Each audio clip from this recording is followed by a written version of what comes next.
G'day there, it's Ruben here. Don't mind me and my funny voice, this is just how I present, this is just my normal voice when I present. Don't mind if there's a few iffy spots, just reading off a piece of paper that has very messy writing. So we'll get straight into it, talking about the ocean conveyor belt and the Gulf Stream, which is what I'm going to talk about mainly. So basically, we'll start off by explaining or getting an idea of what the ocean conveyor belt actually is. So basically, the ocean conveyor belt is a term for the constant exchange of water between the world's 5 oceans. It is also scientifically referred to as the thermohaline circulation, as thermo means temperature and haline refers to the salt content in the currents. This determines the density of the certain part of the water, which influences its movements and temperatures.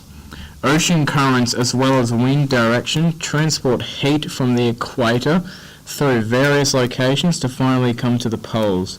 With these currents having a big influence on the present temperatures, they are definitely important for our climate.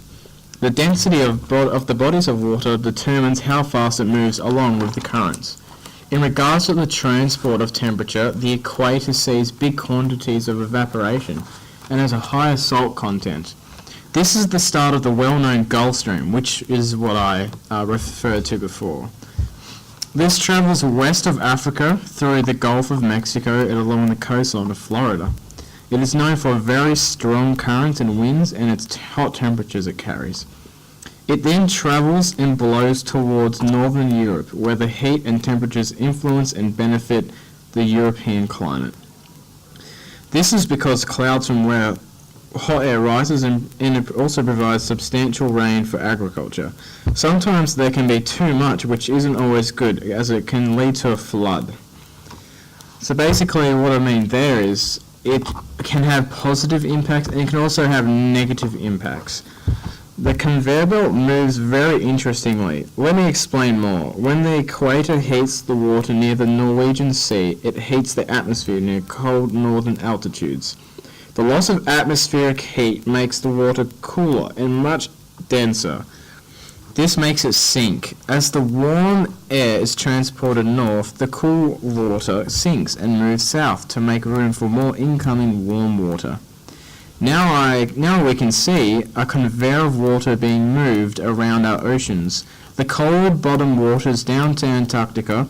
It then returns to the surface here, upwelling nutrients, continuing the conveyor that moves around the globe. There are obvious effects such as differentiating climate changes. This in hand influences crops and agriculture, and if they are growing to their full potential. If they aren't, that affects prices for food as well as affecting many people's budgets and so on. It can also lead to depression and other mental illnesses as an effect of these